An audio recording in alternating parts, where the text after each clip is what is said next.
Wali Kota Palembang, Ratu Dewa, melakukan pertemuan dengan Wakil Menteri Perumahan dan Kawasan Pemukiman Fahri Hamzah membahas persoalan rumah susun di Kota Palembang.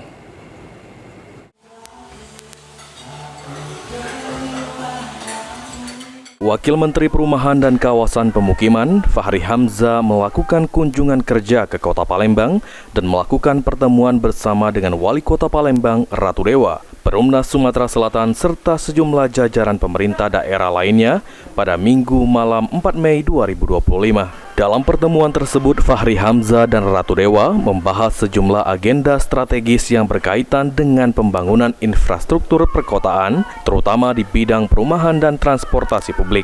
Wakil Menteri Perumahan dan Kawasan Pemukiman Fahri Hamzah mengatakan, jika kementerian akan segera mengambil langkah-langkah konkret untuk merevitalisasi bangunan tersebut agar lebih layak huni dan mendukung kualitas hidup masyarakat. Kalau dalam perhitungan teknis saya itu sangat potensial karena tanahnya masih besar, jumlah unit per hektarnya juga masih kecil, hanya 2 per hektar dari 12 hektar yang tersedia. Jadi kita tawarkan setelah kita desain, kita bisa tawarkan ke swasta terlebih dahulu karena jumlah sisa tanahnya besar.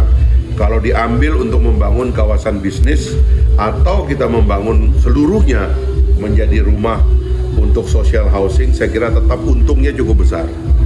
Yang kedua, kalau swastanya tidak bisa, kita kolaborasi ya dengan BUMN, BUMDK nanti bagaimana caranya.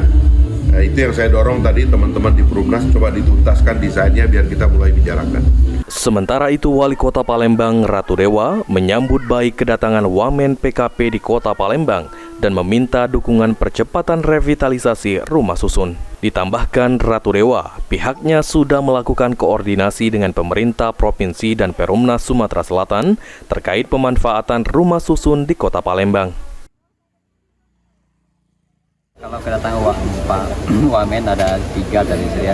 Pertama, kita ingin mendorong percepatan revitalisasi rumah susun karena teman-teman tahu sendiri itu sentral, tempatnya di pusat kota kan. Kita dorong dengan Pak Wamen. Yang kedua tadi kaitan kita ingin menjadikan Sungai Semusi sebagai destinasi wisata dan beliau cukup concern untuk kita jadikan destinasi wisata sungai baru. Yang ketiga adalah kaitan mengintegrasikan pemanfaatan LRT secara terintegrasi ke feeder-feeder yang ada di sebagai sarana transportasi publik. Saya kira kebijakannya 3 itu termasuk kita mengusulkan pemanfaatan dan revitalisasi juga rumah susun baik yang di Rusunawa maupun Kertapati kaitan dengan MBR. Saya kira 4 hal. Lutfi, PAL TV.